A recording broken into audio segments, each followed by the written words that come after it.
y cuyos cuerpos envueltos en la bandera de la patria saturaron el panteón de los próceres en funerales de obispo, pues ni siquiera un hombre de la escolta había escapado vivo de la encerrona sangrienta, nadie, mi general, salvo el general Saturno Santos, que estaba acorazado con sus ristras de escapularios y conocía secretos de indios para cambiar de naturaleza según su voluntad, maldita sea. Podía volverse armadillo o estanque, mi general, podía volverse trueno, y él supo que era cierto porque sus vaquianos más astutos le habían perdido el rastro desde la última Navidad. Los perros tigreros mejor entrenados lo buscaban en sentido contrario, lo habían visto encarnado por el rey de espadas en los naipes de sus pitonisas, y estaba vivo durmiendo de día y viajando de noche por desfiladeros de tierra y de agua, pero iba dejando un rastro de oraciones que trastornaba el criterio de sus perseguidores y fatigaban la voluntad de sus enemigos. Pero él no renunció a la búsqueda ni un instante del día y de la noche durante años y años, hasta muchos años después en que vio por la ventanilla del tren presidencial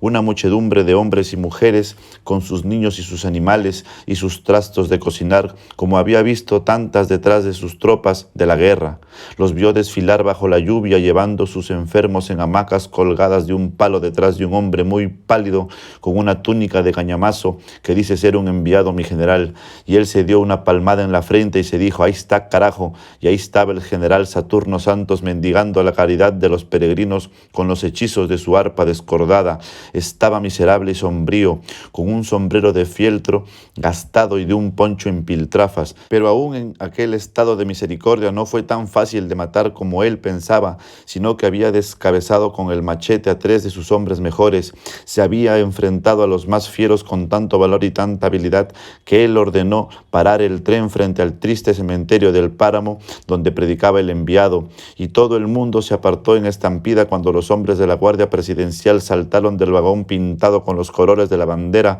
con las armas listas para disparar. No quedó nadie a la vista, salvo el general Saturno Santos junto a su arpa mítica, con la mano crispada en la cacha del machete, y estaba como fascinado por la visión del enemigo mortal que apareció en el pescante del vagón con el vestido de lienzo sin insignias, sin armas, más viejo y más remoto que si tuviéramos 100 años de no vernos, mi general. Me pareció cansado y solo, con la piel amarillenta del hígado malo y los ojos propensos a las lágrimas, pero tenía el resplandor lívido de quien no solo era dueño de su poder, sino también del poder disputado a sus muertos. Así que me dispuse a morir sin resistir porque le pareció inútil contrariar a un anciano que venía de tan lejos sin más razones ni más méritos que el apetito bárbaro de mandar. Pero él le mostró la palma de la mano de mantarraya y dijo: Dios te salve, macho, la patria te merece, pues sabía desde siempre que contra un hombre invencible no había más armas que la amistad. Y el general Saturno Santos besó la tierra que él había pisado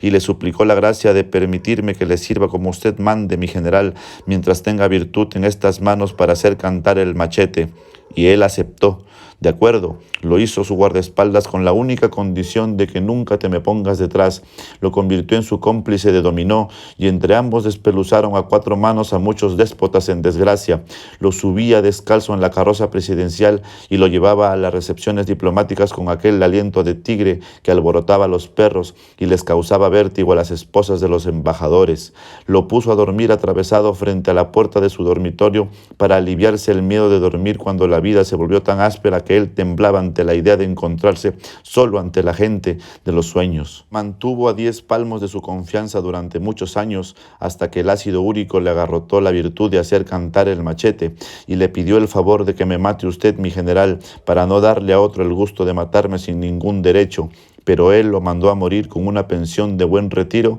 y una medalla de gratitud en la vereda de Cuatreros del páramo donde había nacido. Y no pudo reprimir las lágrimas cuando el general Saturno Santos puso de lado el pudor para decirle ahogándose de llanto que ya ve usted, mi general, que hasta los machos más bragados se nos llega la hora de ser maricones. ¡Qué vaina! De modo que nadie comprendía mejor que Bendición Alvarado el alborozo pueril con que él se desquitaba de los malos tiempos y la falta de sentido con que despilfarraba las ganancias ansias del poder para tener de viejo lo que le hizo falta de niño. Pero le daba rabia que abusaran de su inocencia prematura para venderle a aquellos cherembecos de gringos que no eran tan baratos ni requerían tanto ingenio como los pájaros de burla que ella no conseguía vender a más de 4. Está bien que la goces, decía, pero piensa en el futuro, que no te quiero ver pidiendo la caridad con un sombrero en la puerta de una iglesia si mañana o más tarde no lo permita Dios, te quitan la silla en que estás sentado. Si al menos supieras cantar, o si fueras arzobispo o navegante,